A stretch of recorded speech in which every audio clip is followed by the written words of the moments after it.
Bom dia a todos. Que a paz do Mestre Jesus nos envolva hoje e sempre. Estamos aqui para mais um Evangelho do Fonte Viva, o livro escrito pelo Chico Xavier e ditado pelo seu mentor, o Emmanuel. Que a paz do nosso Mestre nos fortaleça, nos dê a fé, a coragem e o otimismo para mais um dia na nossa passagem aqui pela Terra. O capítulo de hoje é o 43, Linguagem. Linguagem sã e irrepreensível, para que o adversário se envergonhe, não tendo nenhum mal que dizer de nós. Essa passagem está na carta de Paulo para Tito, capítulo 2, versículo 8. Através da linguagem, o homem ajuda-se ou se desajuda. Ainda mesmo que o nosso íntimo permaneça nevoado de problemas, não é aconselhável que a nossa palavra se faça turva ou desequilibrada para os outros. Então ele nos coloca assim, que mesmo que a gente esteja naquele dia de desânimo, de desesperança, de tristeza, de desalento, que o nosso íntimo esteja perturbado, com os problemas do dia a dia, do que a gente está passando, mesmo que a gente esteja naquele momento, naquele dia, que a gente não deixe que a nossa palavra, que a nossa linguagem, que o que sai da nossa boca seja para desestruturar o nosso próximo, para ferir, para magoar o nosso irmão. É lógico que é difícil, a gente sabe disso, ainda mais no momento, no estágio de evolução em que a gente se encontra. Mas aqui, o que ele nos coloca é para que a gente tome cuidado, que a gente repense o que nós vamos falar, o que nós vamos colocar para fora da nossa boca, nesses momentos de desânimo, de tristeza, de ansiedade, de perturbação. Então ele coloca assim, que a exteriorização da queixa, ela desencoraja. Então quando você coloca para fora aquele momento que você está desanimado e que você só tem reclamação, só queixas para fazer, o que isso vai levar, tanto nós como quem está do nosso lado? Falta de coragem, vai nos desanimar, vai nos desencorajar. Se a gente estava com vontade de fazer alguma coisa, muitas vezes um plano, a gente estava animado, a pessoa vem e joga aquele balde de água fria, a gente vai desanimar mesmo, vai entregar as forças, a gente vai ficar mesmo para baixo. Então, que a gente tome cuidado quando a gente não estiver bem com a nossa queixa, com o que nós vamos estar colocando para fora. E ele coloca assim, que o verbo da aspereza, ele vergasta, quer dizer, ele açoita, ele chicoteia, quando você fala com aspereza, com aquela vontade de alguma maneira ferir, magoar o outro. A observação do maldizente confunde, quer dizer, aquela pessoa que não tem o otimismo, aquela palavra boa, ao invés de ela ajudar, ela vai te colocar para baixo, ela vai te desajudar. Então, que a gente tome cuidado com isso. Se eu não tenho uma palavra amiga de conforto, de otimismo, é melhor eu ficar quieta. Boca fechada, como se diz, não entra mosquito, Tem um ditado antigo que fala isso. Boca fechada não entra mosquito. Então, se eu não estou no momento bom, que eu não vou poder ajudar de alguma maneira, eu me calo, eu fico mais na minha. E pela nossa manifestação mal conduzida para com os erros dos outros, afastamos a verdade de nós. Então, cuidado com crítica quando a gente vai pontuar o erro do próximo, do que está do nosso lado. Muitas vezes o erro dele é o que tem dentro de nós e a gente muitas vezes não consegue enxergar o nosso. É mais fácil enxergar no outro. E dentro de mim está aqui muitas vezes enraizado e esse eu não quero enxergar, eu não consigo, porque magoa, fere. Eu consegui reconhecer que aquilo que eu estou vendo no meu próximo é o que eu mais tenho dentro de mim. Então isso me incomoda. E pela nossa expressão verbalista menos enobrecida, quer dizer, da maneira que eu coloco para fora meus sentimentos, as minhas palavras, eu repilo, né? Repelimos a bênção do amor que nos encheria de contentamento de viver. Então, se eu não tenho fé, otimismo, esperança dentro de mim, como é que eu passo isso para o meu próximo? Como é que eu vou dar uma palavra de consolo, de esperança para ele? Mas isso daí é para que a gente se reflita e comece a analisar como é que estão meus sentimentos aqui dentro de mim. São autoanálises que deveríamos de vez em quando estar fazendo conosco mesmo. Então ele pede para que a gente tenha a precisa coragem, a coragem certeira de eliminar por nós mesmos os raios de nossos sentimentos e desejos descontrolados. Então vamos tentar trabalhar isso dentro de nós. Esses sentimentos de crítica, de só querer atacar o nosso próximo, de só olhar o negativo, o errado. E vamos primeiro parar e tentar fazer isso olhando para dentro de nós. É difícil demais. Eu estou falando aqui, mas a gente sabe que isso não é fácil. Mas é um despertar.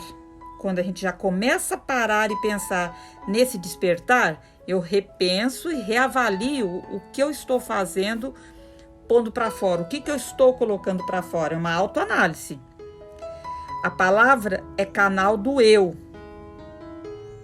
Pela válvula da linguagem, nossas paixões explodem ou nossas virtudes se estendem. É aquilo que a gente sempre escutou falar. A gente coloca para fora o que a gente tem dentro do nosso coração. Então, se eu tenho um coração que tem mais coisas boas, que tem mais otimismo, mais fé, mais esperança, mais compaixão, eu consigo colocar isso para fora, para tentar ajudar quem está do meu lado. Agora, se dentro de mim tem muita crítica, muito azedume, muitos sentimentos negativos, a hora que eu for abrir minha boca, eu vou colocar mais para fora o quê? É isso. Então, que eu pare e conte até 10.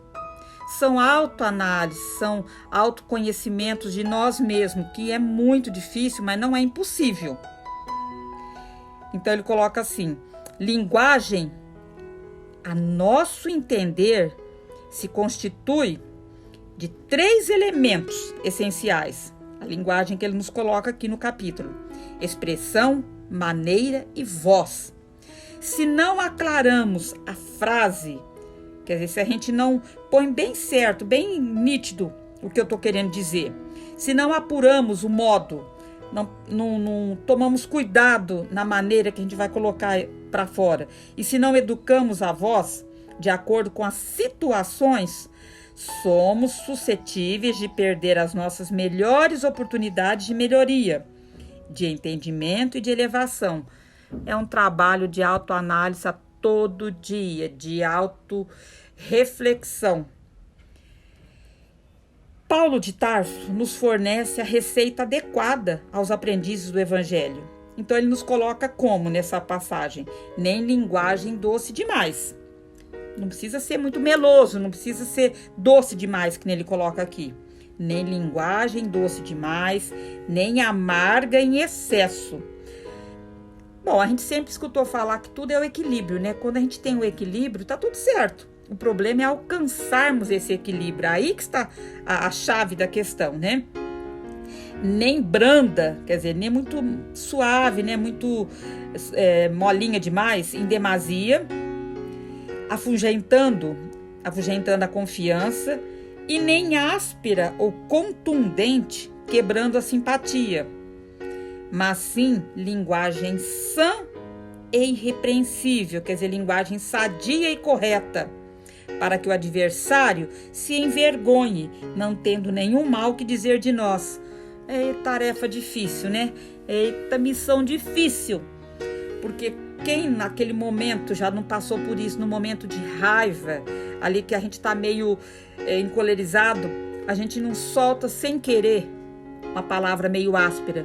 Talvez depois a gente pare e vai reavaliar. Não era aquilo que a gente queria falar e nem daquela maneira, mas já foi. Então vamos reavaliar, reconhecer o nosso erro e vamos tentar, na medida do possível, sermos pessoas mais dóceis, né? Tentar reavaliar e contar até 10 antes de soltar para fora palavras que vão magoar, que vão ferir as pessoas que estão do nosso lado.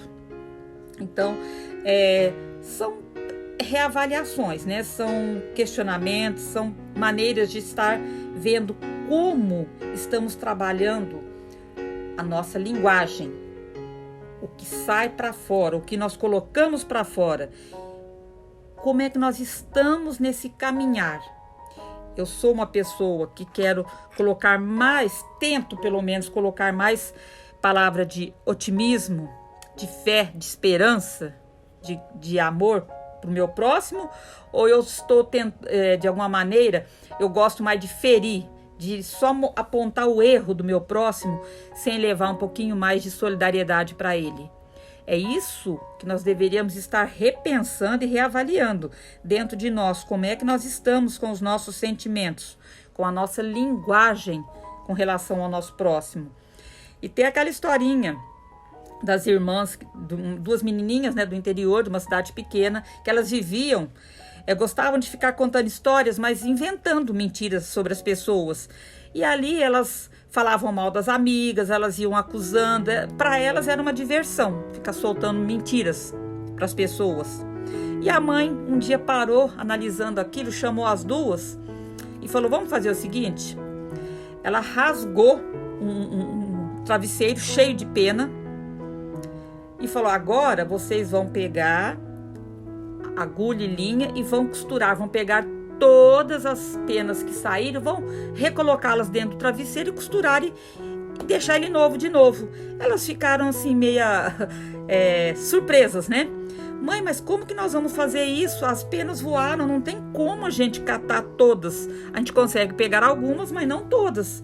A mãe falou: então, isso daí é um exemplo que serve para vocês, com o que vocês estão fazendo, com as atitudes, com as brincadeiras de vocês duas. Antes de vocês saírem soltando mentiras, brincadeiras, ofendendo inverdades das pessoas, essas daí, do jeito que elas vão, nunca mais elas voltam. Não tem mais como você pegá-las de volta. É a mesma coisa do travesseiro, das penas que foram embora. As que já foram, que voaram, não voltam mais. Então não tem como você pegá-las e consertá-las. Então, uma reflexão. As meninas pararam e dali para frente, elas, com o exemplo que a mãe deu, elas repensaram e aí mudaram um pouquinho a maneira delas estar fazendo fofoca, brincadeiras e soltando inverdades das pessoas na pequena cidade. Então, são questionamentos para que a gente repense o que a gente coloca para fora da nossa boca, porque normalmente é aquilo que está dentro do nosso coração. Reflexões. E que a paz do Mestre Jesus nos envolva hoje e sempre, com muito amor, com muita sabedoria, paciência e muito entendimento. Vamos vibrando muito amor, luz, carinho a todos os locais do nosso planeta Terra, para todas as religiões que espalham o amor de Jesus, o Evangelho de Jesus, vibrando pelos asilos, pelas creches, orfanatos, pelos hospitais, por um caso difícil que a gente possa conhecer. E vamos pedindo permissão ao Pai para vibrar por nós mesmos. Que assim seja. Graças a Deus e graças ao Mestre Jesus. Paz e luz a todos.